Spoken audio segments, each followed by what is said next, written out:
So welcome back to 3rd Age Reforged and to another battle replay. This one is not a custom scenario, but it is a new custom map that was made by the Womb Raider. We're going to be seeing an elven settlement defence. I think like Odzak Forest was what it was called, albeit I don't know whether Forest necessarily gets across quite what the settlement actually represents here, with it being kind of similar to a few other of the elven cityscapes that we've seen in the past. Quite a lot of these narrow walkways as well, which the attackers are going to have to advance through. When you're attacking into the elves, of course, any clear sight lines that their skirmishers tend to have is going to make for a pretty scary thing for them to have to deal with. It is a 4v4 as well, but that does mean, of course, that the defenders are going to be a little bit light in terms of their numbers. So, we'll go through the attacking armies first and foremost. This is a fairly long battle after all, but then that's nothing too surprising for the kind of map that it is and the people who are involved. So, we shall start off with Zelhane, who's going to be playing as Rhudaur. Rhudaur in many ways actually don't really match up too well against the elves. They tend to match up pretty well against the other kingdoms of men because of their armour piercing, but here, while that is useful, it's their own defensive frailties that really puts them into a little bit of a bad place against some of the elves if they get caught at range or if they're up against certain qualities of units in melee. The Rhudaur Nobles, though, I mean, this is a map with a decent amount of space. I mean, if it gets down to the rear areas of the settlement where it's a lot more constricting, then I don't think the cavalry is going to be too useful. But a single charge from cavalry against an elven force can do huge amounts of damage, relatively speaking. So we'll see if they are able to enact that. The Rhudaur swordsmen, for what they are pretty decent as well. Their stats are okay. And they're very numerous, of course, and numbers are going to be the thing which surely the attackers are going to have to lean on as a crutch, a little bit more so than you would see even normally in a large-scale siege such as this. And again, the armour values of these guys are in question, but they are at least shielded, and again, those numbers means that they can take a decent amount of casualties before they would be forced onto the back foot. More of the Rhudaur swordsmen here. We've also got the Rhudaur clansmen with the armour upgrades. This is going to be a useful unit because their shields are even better, and with the armour upgrade it just means that they're that little bit more resilient against enemy missile units, and just trying to mitigate that kind of damage I feel like is going to be one of the main deciding factors really in who wins or loses between the defenders and attackers here today.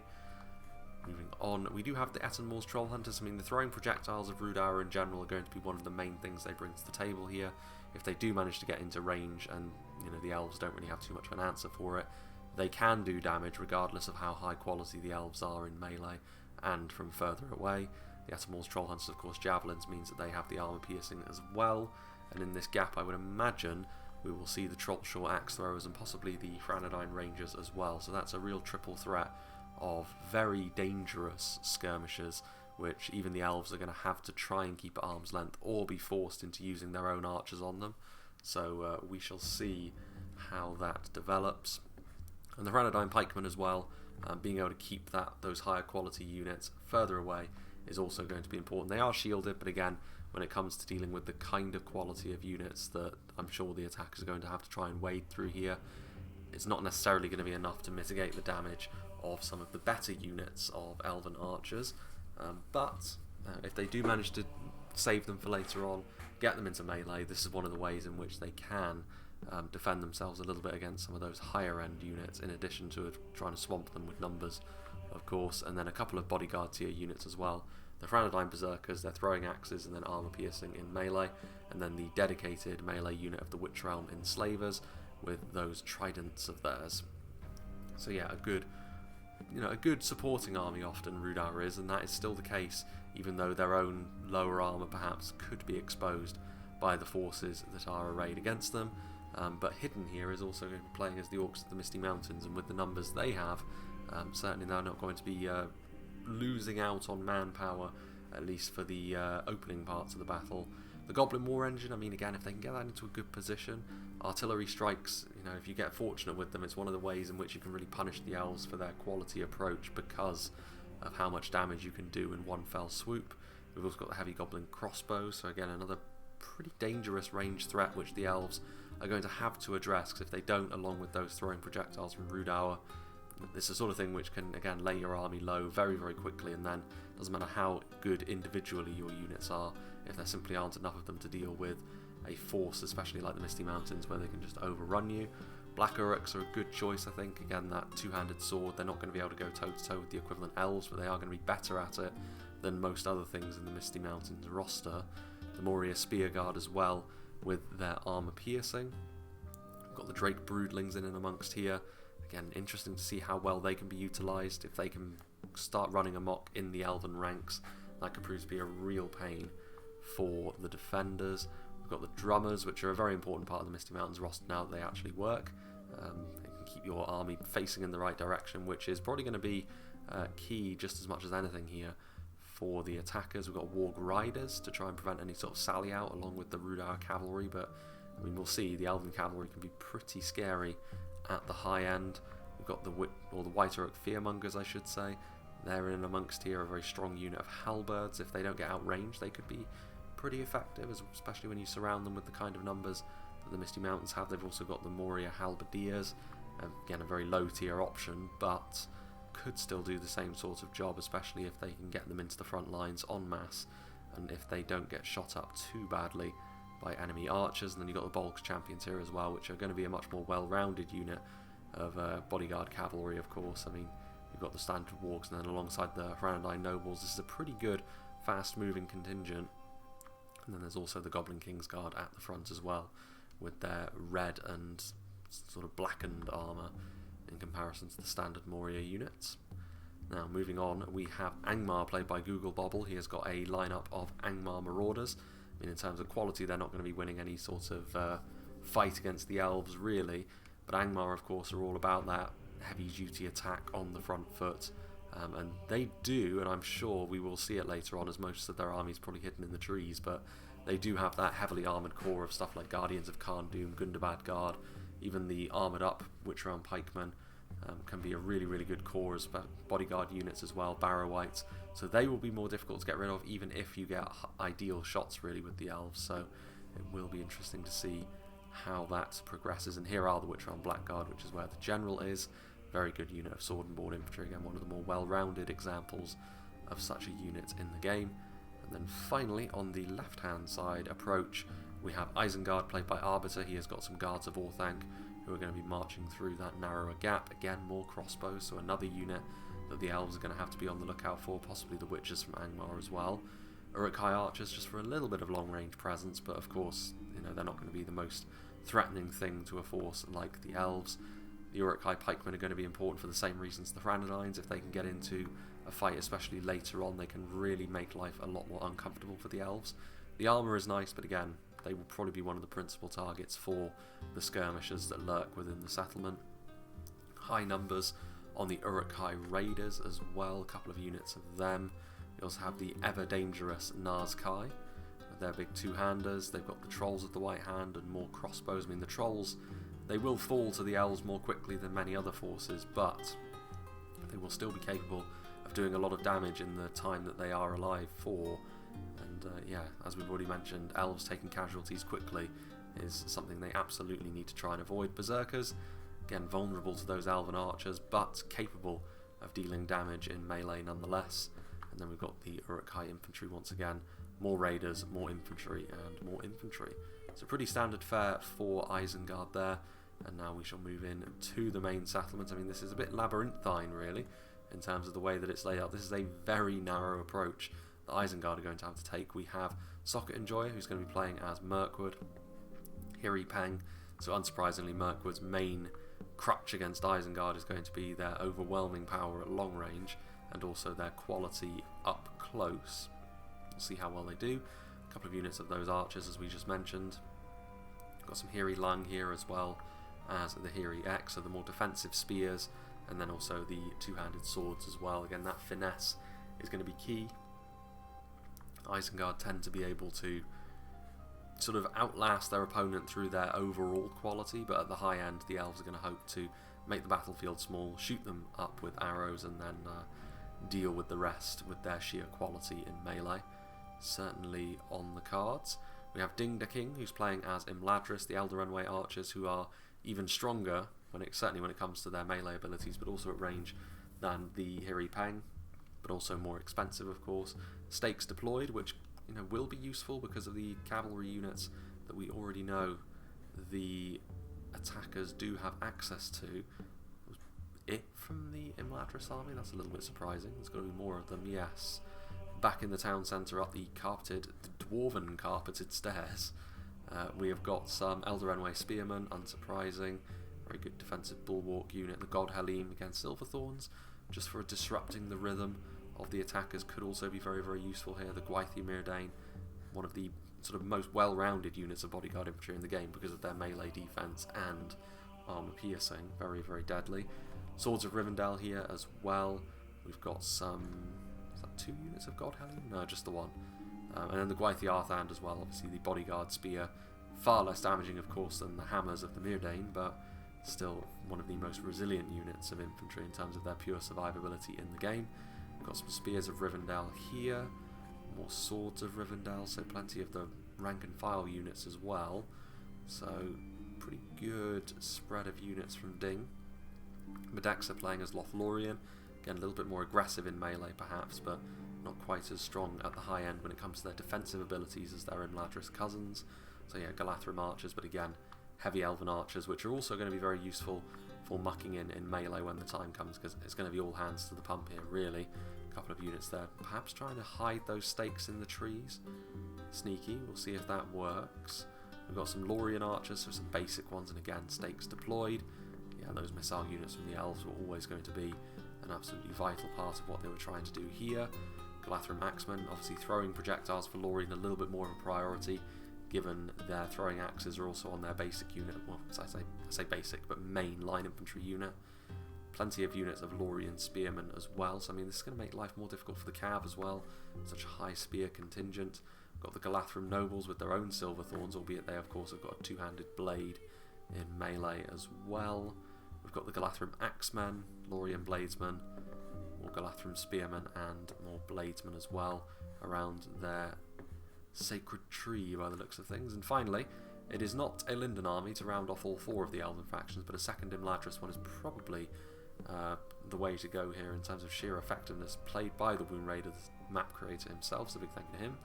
We've got the Gwaithir Myrdain and the Gwaithir Rhudaur, the first example of cavalry that we actually saw though, so I would imagine there's plenty of ways into the settlement. I think the elves are going to probably try and use that cavalry late on as a kind of final blow to force the attackers back rather than anything else, but we'll see.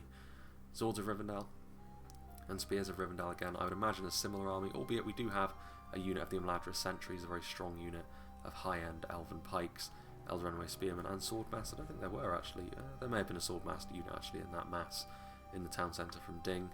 And then over here, a couple of units of Norreturner warriors again, perhaps trying to just sequester those stakes in to see if they can lull the enemy into them. We'll see if any one of these traps ends up working. And finally, the God Halim as well, which is where the Womb Raiders general is. So there's obviously going to be a little bit of a period of a cut here because of how far away the attackers start, and also the defenders do still need to shuffle themselves around a little bit to best determine where they're going to choose to place their outermost defences. But yeah, we'll see, and we shall rejoin when the battle is about to get underway. So a hidden unit even took me by surprise there as the Uruk-hai run into the Woodland Realm Axemen. Now, looking at this map as well, I mean it may look like it at first glance considering all of the varying heights of all of the buildings and such, but actually there isn't a huge amount of elevated terrain that the elves can take advantage of, and I do think, well, until you get to the back side of the settlement I suppose, but I think one of the keys behind this is how well the elves are going to be able to use their skirmishers, as always, when they're facing off against vastly numerically superior foes. They do have their quality in melee as well, of course, and it is a 4v4, so overwhelming force is not a given for the attackers, but in many cases they themselves actually have a pretty decent position to put their skirmishers into, albeit the Uruk-hai archers here not going to have a particularly good time against the Woodland Realm patrol, but taking advantage of the differing heights on the 2 attacking lanes. But of course the attackers can go across that as well. Isengard have yet to move forward in a big way over there, and indeed this is more of an advanced party than anything else, and they are fairly well doomed to fall before the elves. A few arrows will be able to whittle down their numbers. It's always the challenge when you're playing as the elves. you may very well rack up very impressive kill counts relative to what your army is, but you need to be able to do that. Otherwise, your numbers are in much more danger of collapsing than the opposition in this case. The orcs will be not too worried about losses that they may sustain early on here. Black Uruks of the Mountains going to be a little bit more of a serious opponent than the Uruk-hai Raiders are on the other side, albeit they are going to have to go up against the robust forces of Imladris on this side of things, and even their basic units in the Swords of Rivendell. All of the entry-level Elven units, even for Imladris, are more lightly armoured than would be ideal, but Imladris can upgrade their armour to mitigate that a little bit, and of course they maintain all of their superiority in melee. Speaking of which, I mean, the Gwaithir Myrdain coming in will very, very quickly bring about the end of the Black Uruks. Also the cavalry being used, albeit at close range. I don't think the Gwaithir Rhudaur are going to be able to get up to charge speed, but their presence is enough to cause the Black Uruks to think about routing at the very least.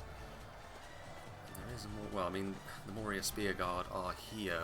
They are going to take a frontal charge by the looks of things. No, they are going to turn around again. Not enough time for lances to be lowered, but in this case I think the morale shocks are what the Womb Raider is going for.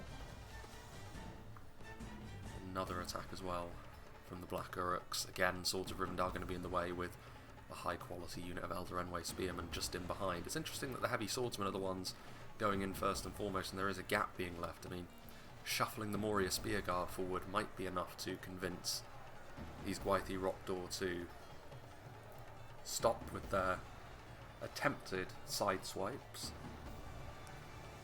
That's what's going to be happening now. Meanwhile, artillery, that Goblin War Engine, again, could be exactly what the attackers need, because they don't need too many significant hits before the elves, again, start to tip over that point of simply not having enough numbers to be able to sustain a frontal defence.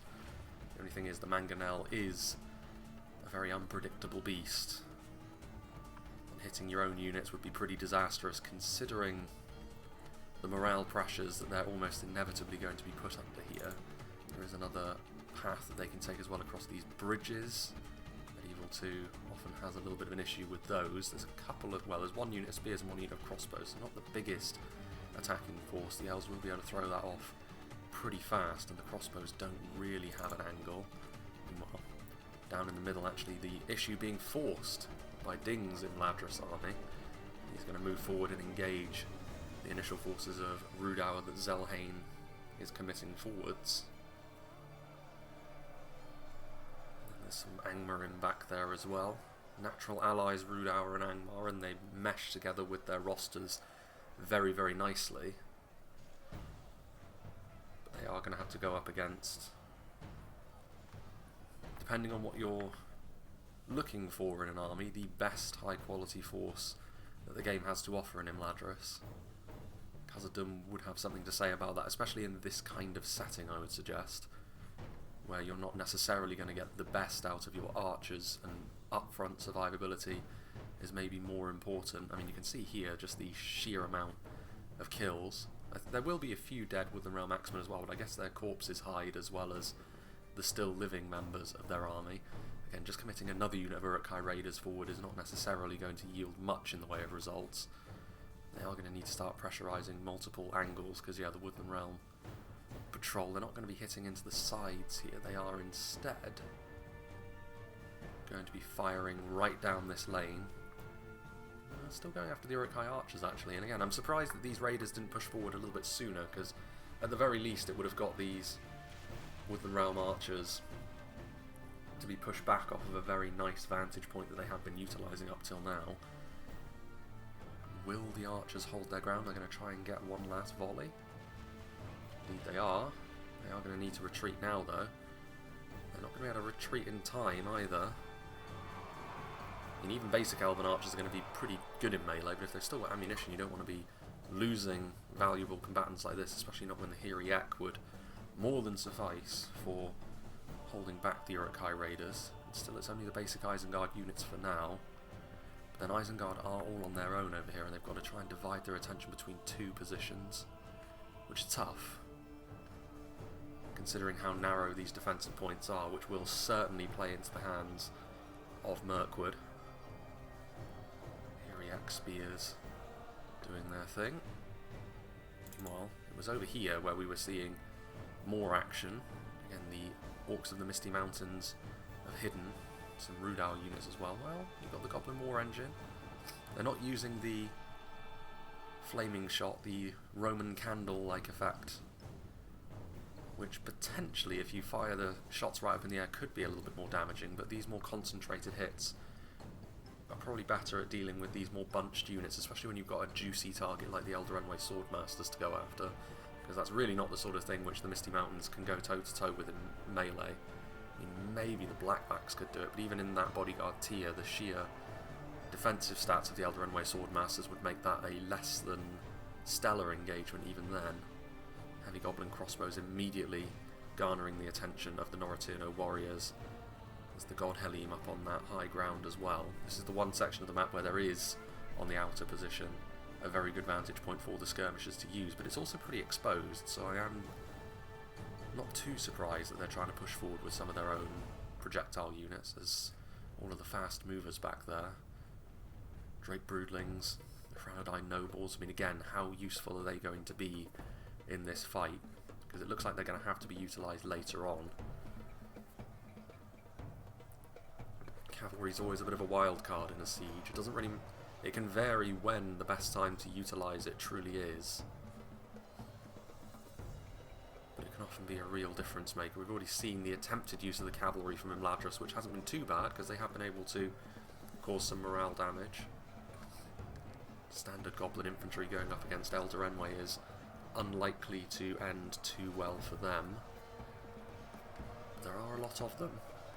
Again, more of Zelhane's units coming forward, trying to support the advance of the Misty Mountains and of Angmar. A luxury which Isengard are unlikely to get on the other side. Again, they did manage to go in there, but again, it's more dangerous now to simply bump into the opposition infantry because of the presence of these spears. You really don't want to be losing really high ticket units like those knights to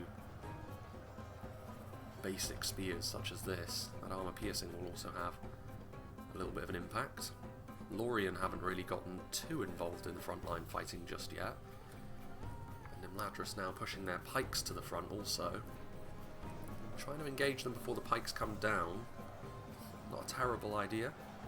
They are going to try and bunch up again. I mean, the issue here for the Moria units is the fact that they could end up routing before they can truly crack that phalanx formation that the Imladris sentries were putting up.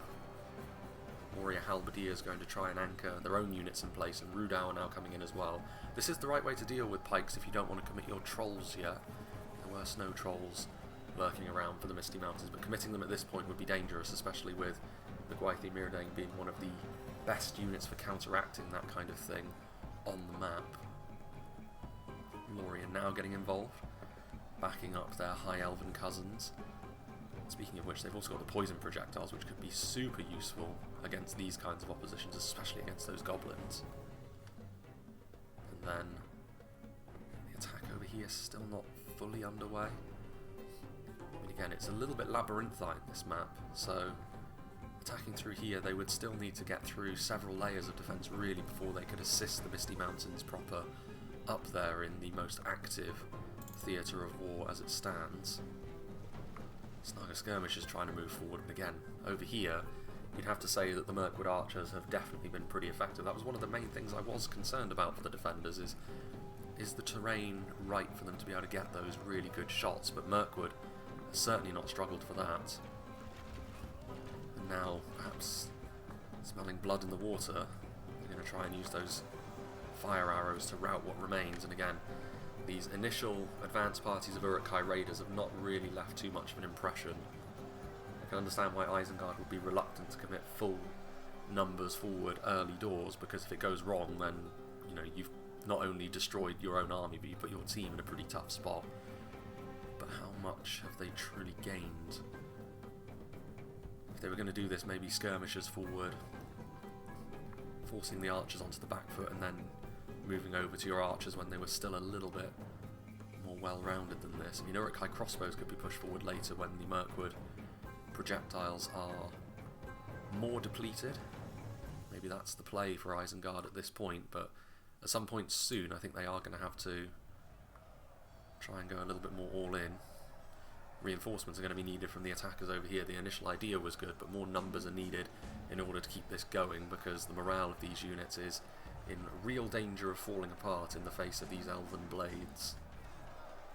Trying to move in with the Scourge Raiders. They still have their throwing axes? If they do, then this would be the moment to use them. Swords of Rivendell don't really have the armour to withstand the huge base damage of throwing axes, and if you get any hits on the pikes, even better.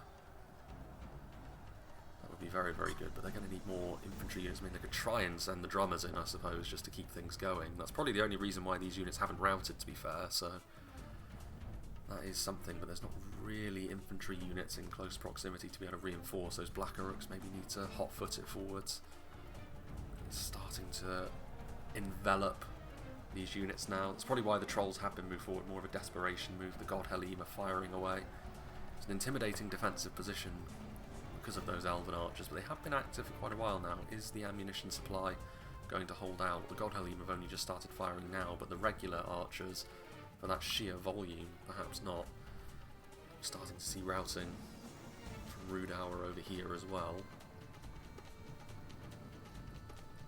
Further back, more units. Again, the fact that there's 3 ways into this area means that you do have to spread yourself out a little bit, but the Misty Mountains, if they do that, they're not going to have near enough quality to be able to crack through the elven positions. These are slightly wider than would be ideal choke points for the elves to marshal, so I can understand why they've decided to go for these 2 only, and the ones over here more to simply keep some units in check to make sure they can't reinforce these areas too cleanly. But again, so far so good for the elves, you would suggest. This is often how elven defences go, though. They are often very dominant early on because of the quality and the damage they're able to dish out, but later on, when endurance becomes the order of the day, especially when it's a full elven team like this and they can't rely on maybe the numbers of one of the kingdoms of men, that's where the elves can come unstuck. But not really a huge amount of progress made. Again, I'm reasonably impressed by the fact that these goblins and wild men are still fighting, in spite of the fact that this is a fairly hopeless engagement at this point. Pull those Swords of Rivendell off the front line. That is worth saying as well that you've got 2 Imladris armies that are mixing and matching over here, as well as the Lothlorien one, so it's good interplay from the elves. Rhudaur trying to act the part of supporting units, so I think now at this point, yeah, down here is where some moves need to be made for the attackers. Angmar moving forward with some of that Rhudaur support. Rhudaur clansmen will struggle in melee against their elven equivalents, of course, but numbers are going to be key here. And Angmar, I mean, potentially with the ammunition already used across the field, Angmar already very resilient to that sort of thing. Maybe that is the great late game hope for the orcs and wildmen. Angmar Marauders being the first ones forward, but again, the elves not shy about committing high tier units to these initial defences to punish the fact that it's only low end units from the attackers that are really moving forwards. The Gwaith-Yarthand, I mean, they could hold a line against Angmar Marauders all day long. This is the sort of unit which might provoke a response, however. The Atten-Moor's Troll Hunters. Ooh, and the Witchers. Immediately the target of many an archer up on that hill. And again, with those Silverthorns, they're going to be tripping up a few of those, and already they're falling. They did manage to barbecue a good amount of those Gwaith-Yarthand, though, and they routed them as well. That's crazy. Very, very rare that you see a unit of over 30 Gwaith-Yarthand routing. That's actually a really big gain for the attackers, and they needed that. And they're routing through the enemy army as well, so they won't be coming back. Very good use of a hit-and-run Witcher's strike there. They are heavily bloodied now, though. They won't be able to get away with that. They've already, well, again, they've taken 1 loss, but 1 more volley and many more of them would fall. So I think at this point, like, you've already gained what you needed to. Now you need to save those Witchers for the late game. Yeah, that's a really big break for the attackers, and now they need to try and really take advantage of that and keep their boot on the neck, so to speak. send more of these units forward and try and consolidate these gains. They're going to be taking a lot of damage as they do so, of course. Lots of damage. You can see the Elven Ballista up on the hill. I mean, that's pretty painful. The Etamor's Troll Hunters, though, throwing their javelins in. Spears of Rivendell and Galathrim Axemen taking the damage there. This is a key moment of the battle now, because both sides are taking very substantial losses. And now would perhaps be the time for the Misty Mountains and Isengard on the two flanks to crank up the pressure as much as they can as well, because that means that Elven units from across the field will then be occupied, and this could be the moment. Etamor's Troll Hunters again in position. They've been using their javelins well, and now also Angmar Marauders and Gundabad Guard moving in to again just pressurise another one of these positions. I mean, these Angmar Marauders will need the Gundabad Guard with them, otherwise they will probably end up routing very fast in the face of Elder Enway Spears and the archers also firing into the sides of their unit. Gwaith-Arthan's loss is going to be keenly felt on some of these front lines, albeit, is this a rout? No, it's Google Bobble pulling a lot of his units off the front line. That's a little bit of a strange move. Unless it's just selecting a whole bunch of units. Sometimes Medieval 2's pathfinding really messes up when you select loads of units and then try to move them all at once. You kind of got to do them one by one, otherwise the game simply doesn't like it when you're trying to force the issue like this. That was a good shot from the Ballista as well. Returning in kind from the hits that the Witchers have delivered. Kindred of Celeborn on the front line too. This could be the most formative moment of the battle, really. Again, the attackers will be pleased by the fact that they have forced the issue and have gained some map control, but it is costing them. Again, Isengard at the mercy of these Elven projectiles. Although Uruk-hai infantry and pikes are now also moving forward, so this will be more of a worry for Mirkwood now, albeit of course the pikes are going to be the first choice of target for these Mirkwood Rangers. Uruk-hai may have decent armour, but Elven Rangers' sheer damage is going to be enough to still do pretty horrific damage to them. Once again, the Hiriak being the source of the main defence, and then the Wisdom Realm Axemen coming in for that extra damage. Should be able to hold even fairly substantial Isengard force like this at bay. And over here the trolls are moving forward, so yeah, Isengard now sending forward more and more of their units asking questions of Mirkwood. It means that Mirkwood are going to have to focus on Isengard. They're not going to be able to send any reinforcements over. Mirkwood are also the ones that could be cut off most easily from the final stand, should it be deemed necessary that the elves pull back.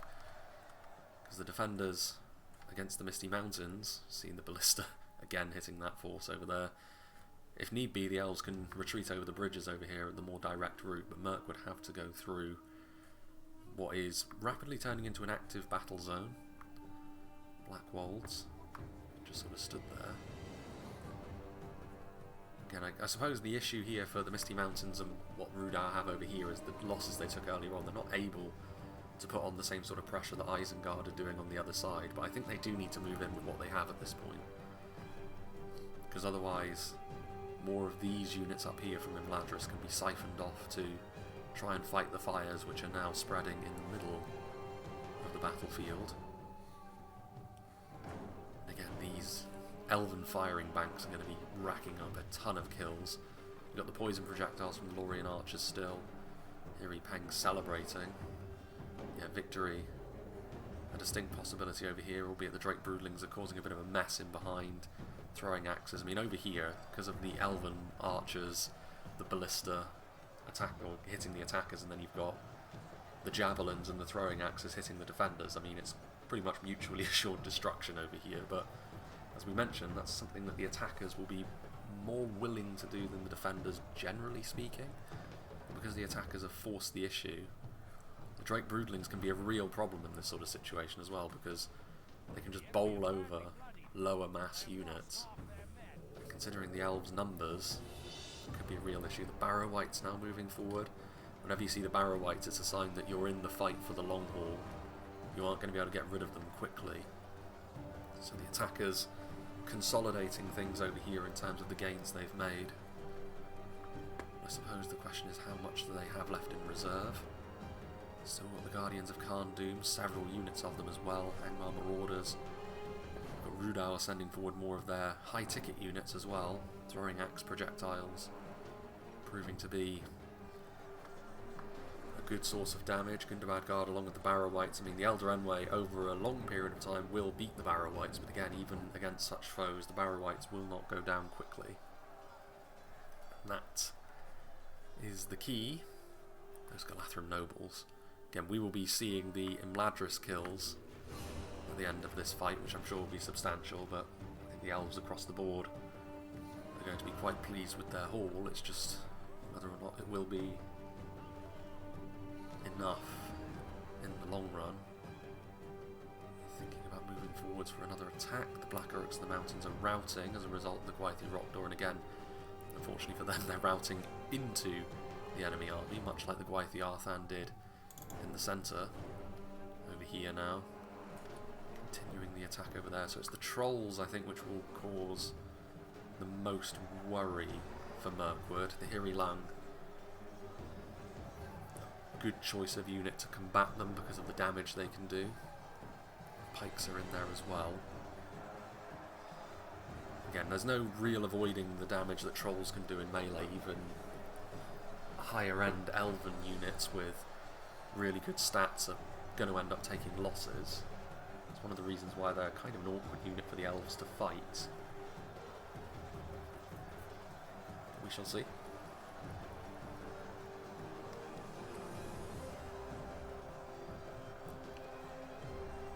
Victory seems certain for Isengard though. Those trolls and that damage spike. The Realm Axemen are there. Mirkwood Rangers firing away as well. Again, not an ideal angle, but better than nothing. Mirkwood making the best of things, and the Hiri Peng as well. So Isengard being contained for the time being. There's more reinforcements on the way forward, however. I think if Isengard do get through here, it will be with a rather skeleton crew. So there's still a lot of emphasis on the attackers in the middle getting the business done.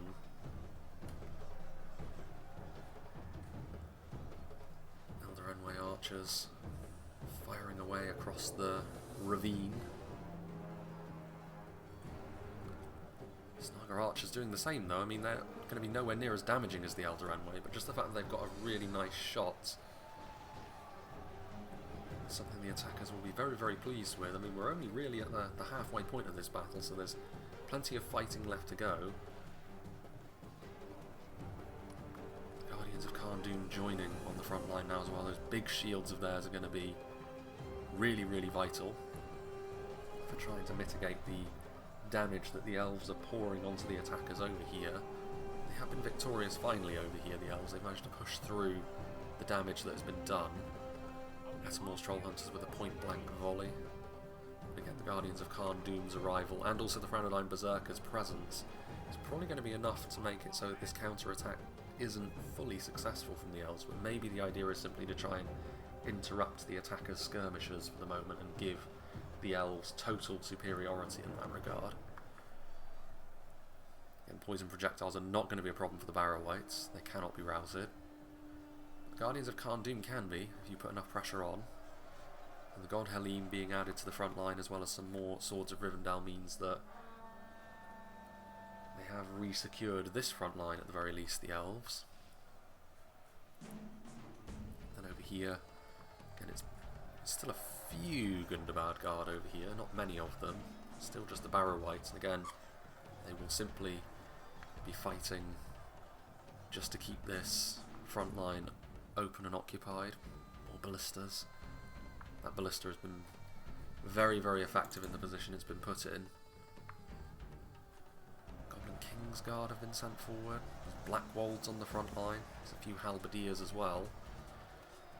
Fresh bodyguard unit against battle-weary elves. That might be enough, but again, it's one of those situations where if they do manage to get through, very much will be a skeleton crew from the Misty Mountains, and how effective is that going to be when there's Galathrun nobles and Mirkwood Rangers or Lothlorien Rangers waiting for them. Some Rhudaur Rangers as well, mind you. I mean, that could be the moment to try and move forward with the cavalry. now that gaps are potentially starting to appear. There's more black walls moving forward. So again, decent quality units. The armour piercing not necessarily going to be at its very best against these battered and bruised swords of Rivendell, but it will be enough to win this fight if the elves are not able to commit more reinforcements forward. Still with some ammunition from the Godhalim, however, and that will be a problem for the Black Walls, but cavalry, still a few of those. They have moved across the bridge now. Lothlorien spearmen being forced backwards. Kindred of Celeborn going after the Blackbacks. And the defenders have been good at this. When the attackers have made a move, they've moved forward with, been able to damage them with purpose. Heavy Goblin crossbows. They need to get these snow trolls across the bridge, really, because they could cause a real mess in behind enemy lines. And also the Blackback Berserkers don't want to be exposed to this Kindred of Celeborn throwing axe fire for too much longer, because otherwise their efforts will end in failure as well.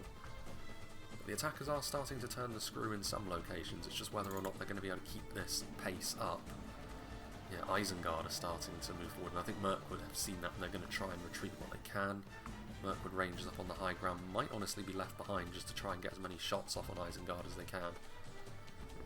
The Guards of Orthanc moving forward now, the spears being used as a mass pushing unit. The trolls have definitely done their work over here as well, so Mirkwood have damaged Isengard. It's less of a skeleton crew than I was thinking from the Uruk-hai as well. So yeah, you get the sense there's a bit of a shift happening in the battle now.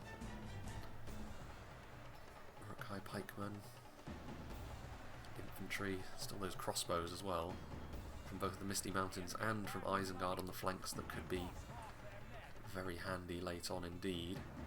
Wythi Myrdain moving forward. I mean, it is now more of an emphasis on gains being made on the two flanks. Will the attackers be able to keep themselves alive here? I mean, with the Barrow Wights, probably. But this quality.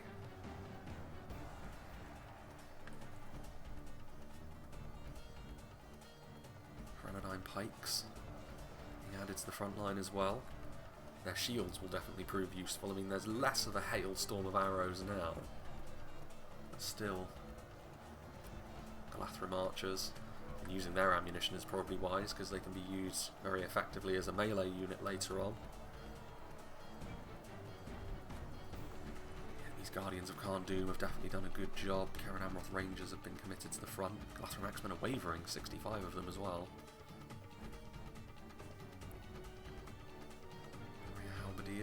Whatever happened to the Goblin Kingsguard? 25 of them remain. Again, the Elder Enway showcasing their quality in these melee fights for sure, but surely now with Bolg's champions rampaging through the back lines, what happens to those snow trolls? Are they in amongst things, or are they just hidden? I guess they're hidden. They really ought to have been sent in to support the Blackback Berserkers, I think, but maybe the trolls late on could be key. Pulled out with that. If they'd followed through, they would have clattered those Lothlorien spearmen, so they probably should have continued. I mean, they're causing a bit of havoc in behind the lines here, but again, the elves just able to push back the Misty Mountains once more. Blackwold's the only thing left on the front line now.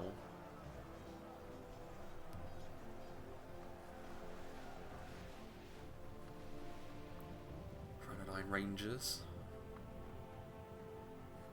trying to do their damage now, but it's probably too little too late over on this side, but whatever damage they can do is going to be helpful elsewhere. There's a big emphasis now on Isengard being able to make swift progress through these Mirkwood defensive positions, I think, because then they could link up with Angmar, and at that point the elves may have to think about retreating to the final stand to make the map as small as possible, especially considering these Trolls of the White Hand still very much alive. They will do some pretty hefty damage to these rank and file elves. Elder Royal Council up here, more Silverthorn arrows. It's going to interrupt the advance, as well as doing significant damage. Going after the Nazkai as well. Again, just the defenders managing to find these premium targets and fire into them. That's been a real point of difference so far. 69 Uruk-hai Berserkers not wanting to advance in, instead relying on their more heavily armoured units for now, because otherwise they'd simply get shot by those Mirkwood archers on the slope. Some swords of Rivendell ready to move forward to reinforce Mirkwood as well.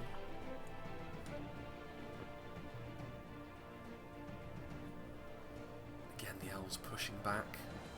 Tron Blackguard have joined the front line, who are one of the very best sword and board units in the game, so even units like the Elder Renway and the Godhalim actually will be a little worried, considering it's them and the Barrow-wights, the Godhalim of course being a hybrid unit, and then there's also the Hammer Guard.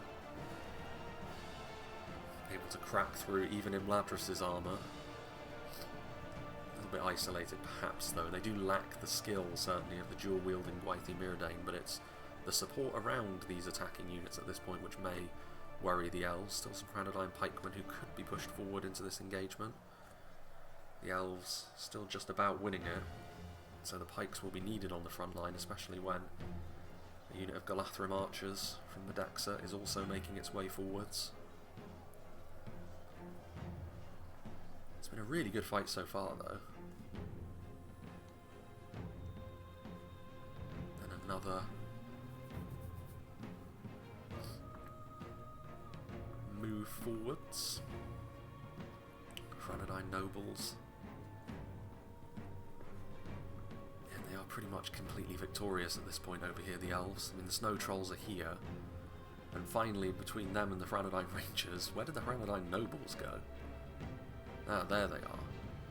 Causing havoc. They want to be careful against the Elder Renway spearmen, mind you. Goblin War Engine is reforming the Scourge Raiders. Another unit of rangers, so there is a presence over here, and I do think the Bolgs champions, the Cranodyne nobles, means that they are going to retreat now, the elves, along with the trolls, but again, it is, as I thought over here, very much a skeleton crew, and the elves will be retreating with more quality than the orcs would have liked. Again, there's that bridge as well, and now the elves are retreating en masse with what they can.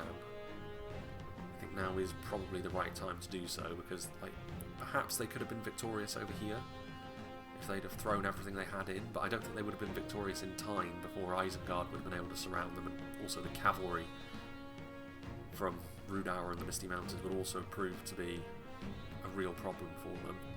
So now defending the Grand Manor at the back, that bridge is a really good defensive position. The attackers won't like having to go through there, and then, as I said, this being one of the true uphill choke points that the attackers will have to face, being the last ones on the admittedly dwarven themed carpet. Well, actually, that's probably not, is it? It's probably stone, like a mosaic.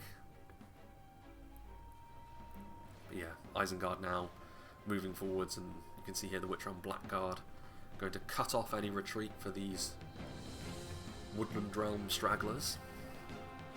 Again, any elf that you can prevent getting back to the final stand at this point for the attackers is going to be very, very important, because they're definitely going to be reliant on a bit of blunt force trauma. The Trolls of the White Hand and the Snow Trolls could prove to be their most valuable units late on. The cavalry is an interesting thing, but the elves should be able to bank up and prevent the cavalry from being as effective as they could be. Still some really high-end units, the Hammer Guard, the Nazkai. We're taking some pretty significant damage, but the Barrow-wights as well, so yeah, it's going to be a close run thing. I think the elves have done very well to do the damage they have. But the attackers have had their moments, and those moments have been sufficient to make this a very close run thing thus far.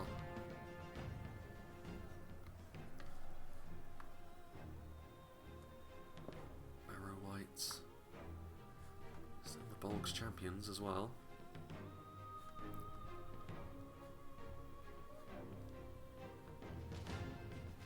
Cranodyne rangers up on the high ground, able to take pot shots at the elves retreating across the bridge. There's still a couple of units of these guys as well, fairly battered and bruised, but there's also the Goblin War Engine, which is a worry, attacking siege, and that's probably why they're not going to actually defend the bridge, because if they did, artillery might prove to be their demise, so they were instead going to use the geography of the map to prevent the Goblin War Engine from doing its thing, at least initially, but surely the play is simply to move the Goblin War Engine to this side and fire in like so. Of course, when it comes to the Mangonel, you could also use the air burst to fire over this area and do some really hefty damage. Will they be able to do this? Could do. Berserkers, pikes as well. Pikes is a real problem potentially. I mean, the defenders are on top in terms of percentage of kills, but when you're talking about fully elven forces against fully orcish ones, that's maybe not as reliable a metric as it would otherwise be, because the proportion of the elven army that is left may be higher, but their armies are so much smaller in the first place. So in terms of numbers that remain, probably not all that much of a difference. I mean, taking stock of what they have left, Lorien with their entry and upper level spears, Galathrun nobles and God Helene, the bodyguard tier archers utilising their projectiles to try and finish off those Drake Broodlings from being the pests that they are. Two of the knights, I don't know necessarily whether these guys have paid for themselves or not. They may have done when we weren't looking, but we'll see. Another unit of the God Helene, Swords of Rivendell. I mean, Gwaithir Myrdain as well are a fairly significant unit to have, as well as the Elder Royal Councils. They've got pretty much all of their bodyguard tier archers. A few units of high end, but also quite a lot of archers that are out of ammunition, which is fine if you're the elves, but against the forces that are now amassed against them, is it going to be enough? They need to save everything that they can, even if it's just the ballista crew. Every elf is going to be required to try and see them over the line after a lot of the good work they have done in this battle, let's be fair. The biggest tragedy for them was definitely the Witcher hit on the Gwaithir Arthan, which caused them to rout through the enemy. They didn't really do much of anything, those really high-end elven spears, and you're so used to seeing them hold off against a force for ages and ages in a battle, but that's probably the quickest and most effective destruction of them that we've ever seen, really. And again, we've spoken about how the defenders have managed to target down important units of the attackers, but in terms of that kind of thing, the most significant example of that was that unit of elven spears, I think. So the one time really the attackers have been able to do the same to the defenders, it's been maybe the most significant version of it that the battle has seen thus far. I think we go up to ×2 speed for this bit, because it's very clearly a case of the attackers stacking up everything they have. They will be making their way across the bridge as well. Isengard will be taking the lead on going up the stairs, the more direct route. The Misty Mountains, what remains of Rhudaur, going across the bridge. Angmar probably going to divide their forces between the two. Again, the midsection was when Angmar were biggest army for the attackers on the field. That now very much is Isengard, I think.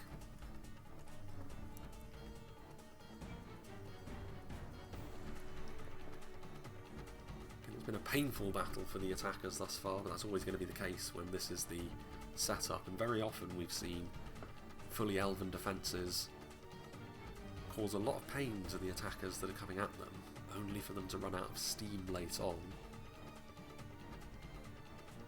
Is the proportion of cavalry going to be a problem? Down to 1 speed now. Snaga skirmishers getting charged by the Gwaithir Rhudaur. Just a few more kills. I mean, at this point, any casualties you can inflict on your opposition is going to be very, very worthwhile.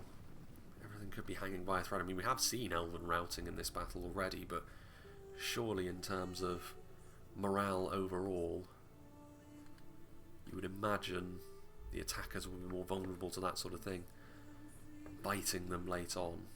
Which are enslavers as well. It's a big unit to have in this sort of situation. Rhudaur have taken a bit of a pasting as well so far, but managing to maintain some important units. Rangers that are healthy, even the less healthy ones. Snow trolls are hidden somewhere over here. Proportionally speaking, though, I don't know necessarily if this is going to be able to go through the elves, even with those snow trolls. I think the key for the attackers here is simply pressurising both of these points at the same time, leaning a little bit on the damage that your trolls can do, and then maybe the quality of those Angmar and Isengard bodyguard units with the Barrow-wights around them, meaning that you're not Barrow-wights and pikes actually around them, meaning that they can't really be dealt with quickly. If it comes down to just sheer quality in melee, you'd still back the elves, I think, but the punch of the trolls and the fact that you've got pikes and Barrow-wights to have to try and mulch your way through, any sort of damage that the rangers and the mangonels can do as well, that's a bit of a wild card. I thought they were going to go across the bridge, to be honest, for more of a clear shot, but they're actually going to be manoeuvred down here. Again, ×2 speed. So I think that's what we're waiting for. The goblins slowly wheeling their weapons of war into place. 2 box champions. I mean, everyone's cavalry at this point is in the mud, really.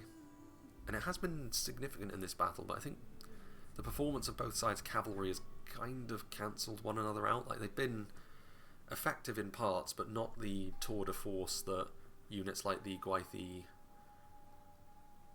Rhudaur and the Bolgs champions can be. Rhudaur nobles as well. Galathrun nobles opening up now, going after the Witchrealm enslavers. Not too surprising there. There are the trolls revealing themselves. So is now the moment? Is it time? I'm surprised the rangers aren't going up, actually. I mean, the occasional pot shot, but both sides at the moment are not necessarily. I mean, it's gonna. The final fight is going to be a bit of a flurry, I think. The longer they stand here, though, the more damage they're going to take from at the hands of those silver thorns. I don't think that's something the attackers can afford too much of. The snow trolls are not made of quite the same stuff as the trolls of the White Hand, and they're already bloodied up, so the damage spike they offer is going to be a temporary thing. And even the trolls of the White Hand have naturally taken damage, having gone through 2 Mirkwood roadblocks already.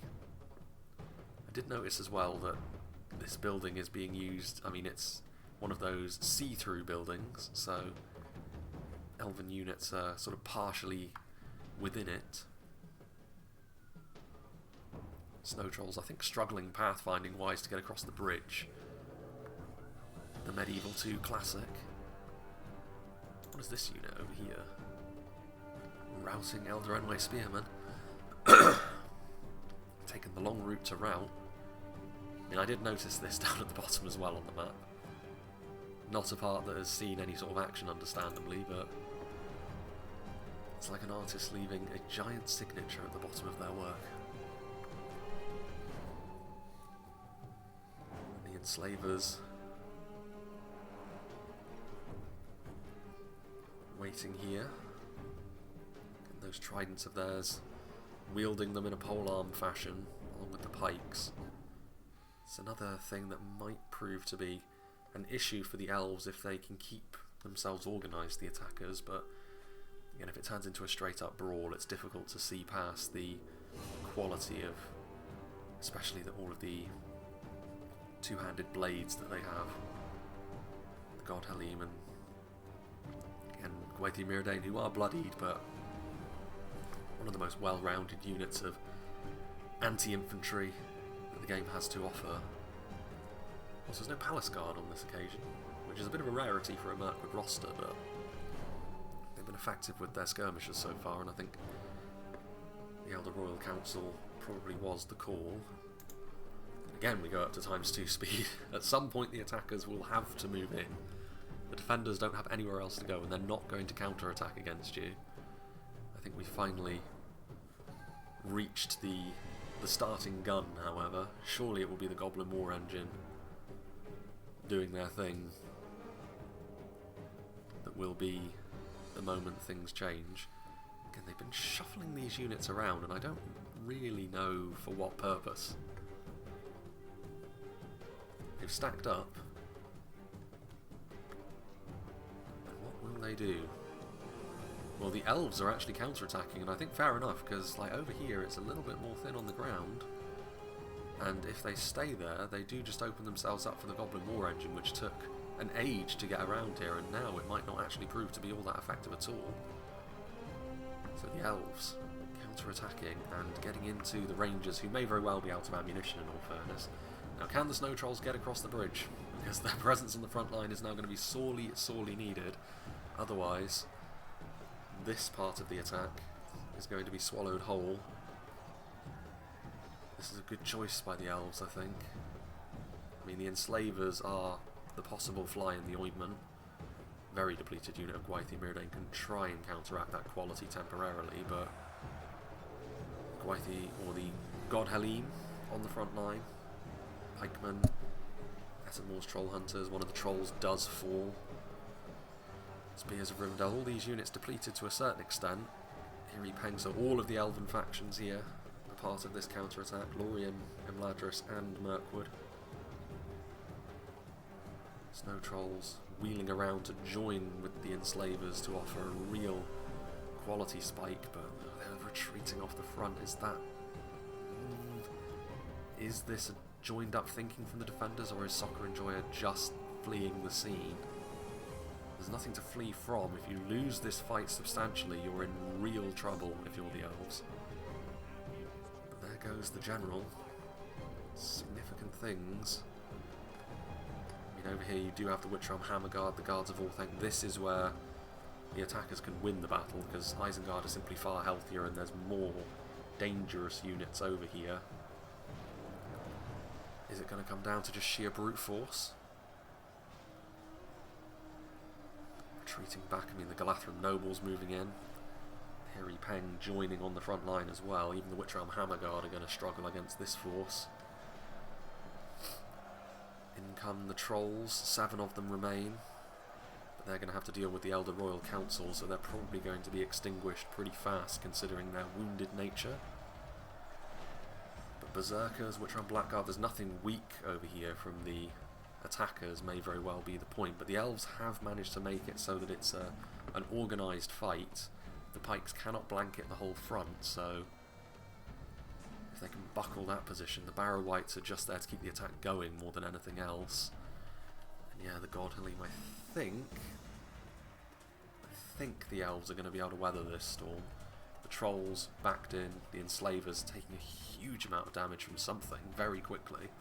Maybe because their formation was buckled, and the elves pushing back to the bridges, so now the Barrow Wights cannot move in to support. Another attacking general falls. Crossbows are going to fire across the bridge, but I think the damage over here has already been done, so very well done from the elves. They need to try and use that Goblin War engine at this point, I think, the attackers, but it's been spinning around, relatively ineffective. I think at this point just fire in and see what you can do, but obviously the big danger of that is you may rout your own units, but if you leave it alone, I think without any outside influence, the elves' quality is going to be simply too much for the attackers at this point. The trolls, their damage spike was not enough, but once again I think the defenders engage them with the right kinds of units. You've got Gwaithir Myrdain and Elder Royal Council that are going to be able to bring them down, and then they will be able to move on to go toe-to-toe with the Blackguard, the Nazkai and the Berserkers. Still the small matter of the pikes to try and deal with, but when the formations are looking like this, you've got Galathram nobles going down to engage the Bane Guard. No reinforcements will be forthcoming, and the nobles are actually going after the Goblin War engine. I mean, it is the one thing at this point that I think could turn the battle around if it gets a very fortuitous hit, but you could argue that the Galathram nobles' presence on the front line is somewhat needed to make sure that this fight continues to go in the elves' favour. Victory still seems certain. Again, this is the sort of late game attacking force that would lay many an opposition low, but if it comes down to a quality tussle late on, there's one snow troll that's slipped the net. Quality tussle late on against the elves, you're always going to be in a bit of trouble. Even if you're a force like Angmar, who's got stuff like Barrow Wights, which can muddy the waters significantly, it's not really going to be enough, and you can see the Scourge Raiders are going to try and make their way through, but you've we've got a force of spears that are going to be all too happy to poke them down. A few good charges from the Scourge Raiders in the backs of the defenders in front of the Grand Elven Villa over there. Might be enough to turn things around, but they're not going to be able to get through with enough of their number left alive, I wouldn't have thought. Done a fairly decent job actually doing that. Well, maybe. Maybe they can make it happen. This is going to be the one chance they have, I think. Because this fight over here goes very ill for the attackers now. Defeat seems certain for the Blackguard. I think it's a little bit too late though. Already there's not really much left of the attacking infantry. Other runway swordmasters, there's spears as well, which are going to be able to sideswipe the Scourge Raiders. Decent charge though. Having a look here. I mean, the percentages are closing as you would expect because of the proportionality of both of these armies. To be fair, there is a unit of Baneguard down here as well as the Goblin War Engine crew, but again, if you're going up against something like Galathrun Nobles, you are doomed if these are the opposition that you're putting in the way. 5 Uruk-hai infantry. They're being sent forward now. Forgotten in the main assault, but that's hardly the sort of thing which would have tipped the scales anyway.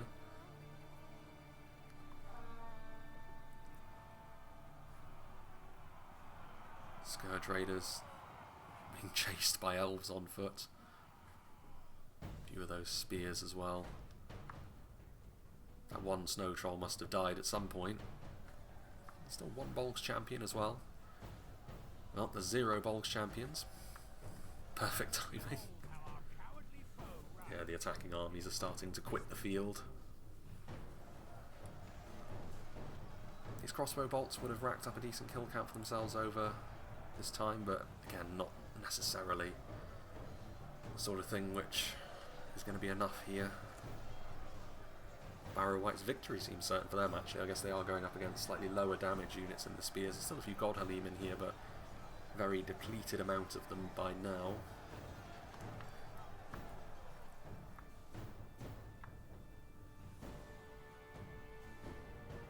And then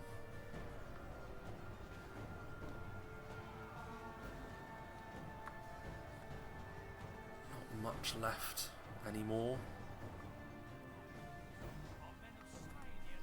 Angmar in general falls. Don't think the elves have lost a single general, have they? The attacker ones have started to fall with regularity here in the late game. What's with that frame drop?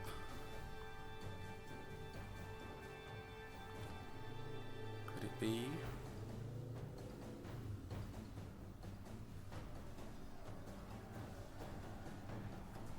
Galathrun Spearman? Yeah, at this point I guess times 2 speed, because it's really just a case of them trying to finish off Barrow Whites in melee at this point, which, as we've already mentioned, is a slow process. I do wonder what happened to the Witchers after that initial volley. I guess they tried to move forward again and the elves spotted them and cleaned them out with their archers when they were up on this hill over here that the crossbows are now using. That's the most likely thing, I think. They had a significant contribution, but again, the elves managed to withstand a really gnarly Witcher hit. Still gone on to be successful here. What remains? We've got the crossbows. They will be the last. I mean, I think the last of it is going to be the Barrow Whites that are fighting up against the bridge side, because I think the crossbows are almost certainly going to rout in the face of this kind of pressure. Defeat is a distinct possibility.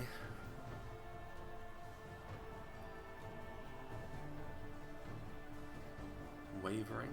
Again, to be fair, a lot of these units have withstood a little bit better than maybe I was expecting in the face of truly hopeless odds. No, they're finished as well. Oh no, here we go. This is it. The last guy. Backed up against the cliff. One Witch Realm Enslaver, trident in hand.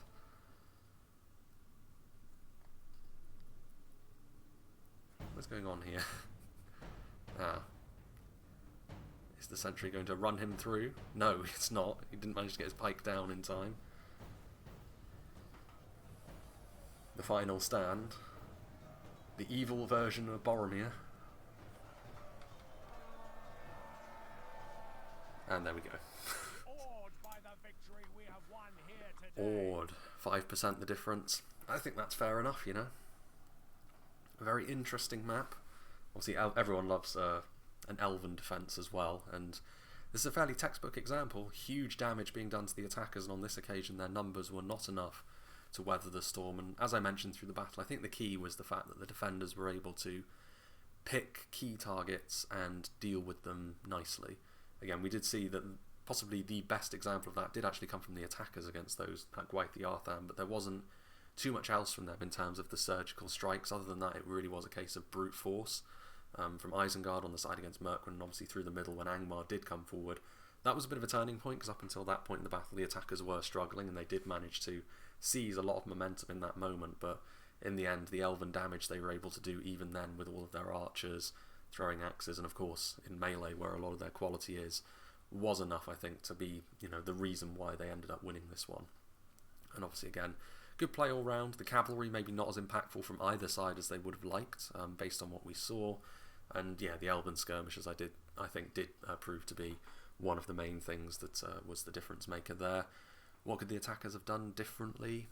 Maybe Isengard sending forward those advanced parties of raiders was a bit of a waste, but a raider's really going to be the sort of thing which would make a difference late on. I mean, there is a bit of a snowball effect, so possibly. As far as anything else goes, I mean, the Misty Mountains probably struggled the most against the Imladris force over here. It is a difficult position to take, but again, maybe spears moving forward, maybe being a little bit more aggressive early, but then they wouldn't have had access to trolls late on. But again, that wasn't enough to make the difference, so maybe Isengard being a little bit more cautious super early on and then being very aggressive, and maybe the Misty Mountains doing the same would have been the call. And also the Goblin War engine didn't really pay dividends in the way that they would have wanted. But again, artillery is a bit of a lucky dip, really. It's always going to be a little bit of a difficult thing to rely on it to do the business for you, especially something like the Mangonel, which, if he had used like the Roman candle projectile, it could very easily have routed his own force. So we'll never know. But I think a worthy victory for the defenders here. What did the damage for Imladris? Godhelm okay, but not monumentally well. Gwaith Rhudaur actually did rack up a decent kill count, so that's not too bad. 314, Gwaith Mirdain late on. Norotino Warriors, of course, up on that hill with the tree. Elder Enway, you know, their quality was very apparent throughout. Most units getting over 100, some Spears of Rivendell not doing that, but basic Elven units are still going to be very, very good in this sort of situation. So again, good spread of kills. I think even keel across most of this army here, in all fairness. And as for Ding's force, pretty much the same sort of thing. Yeah, that Gwaith the Arthan really does stand out, doesn't it? Bodyguard spears with only 4 kills, but not enough to derail their efforts in the end. And once again, the Elder Enway really holding things down. Having a look as well, I mean, 216 on Swords of Rivendell. Again, a little bit more of an up and down feel to this army, but obviously some of them doing very, very well for themselves. And obviously Imladris are probably the most defensively adept of all of these forces anyway. Having a look at slightly more kills for Medexa of Lorien, but again, Ding's army, he was down here in the mosh pit really, which was a little bit more melee focused, which is almost certainly why he got fewer kills than his allies. And again, sometimes, you know, being the shield is maybe not as glamorous as being the sword, but it's just as important in this sort of situation, even across the rest of them. And again, we saw how effective Lorien's archers were and Mirkwood's archers, a little bit more focused on that sort of thing than Imladris, but still sharing the load. And yeah, I think a very good example of a fully elven defence managing to hold off a vastly numerically superior Orcish and Wildmen attack on a pretty interesting map as well. And the next one that we see is going to be another one from, I think it's the Womb Raider and Medexa, I think, worked together to make a series of 3 maps, which I've been given. I think that's how it is. The next one is going to be somewhat similar in terms of the kind of map that it is, albeit it's going to be a battle between Númenóreans on the defence and the lesser races of men, shall we say, on the attack. That's going to be the theme of the next one. And the third one I actually haven't checked out just yet, but it's probably going to be something kind of similar. based on its description. So 3 varying factions on similar designs of map. But again, you'll see when we move on to those. There's a few scenarios that I've got as well, so plenty of content upcoming. I'll try and do some midweek videos if I do get a bit of clear water to be able to record them in the week as well. Again, it rather depends on work, because I think we're winding up for the year, but that means I've got more office trips. But as soon as that's over and done with, I think once November kicks in, I'll be able to devote a little bit more time and potentially go back to 2 videos a week. At least that is the plan, so that we can get through a lot of this content a little bit more efficiently. So yeah, big thank you to the Womb Raider and Medexa, I think, for creating these maps. Big thanks to all the players for being a part of this one. I hope you enjoyed this, and I hope you'll join me for whatever is next.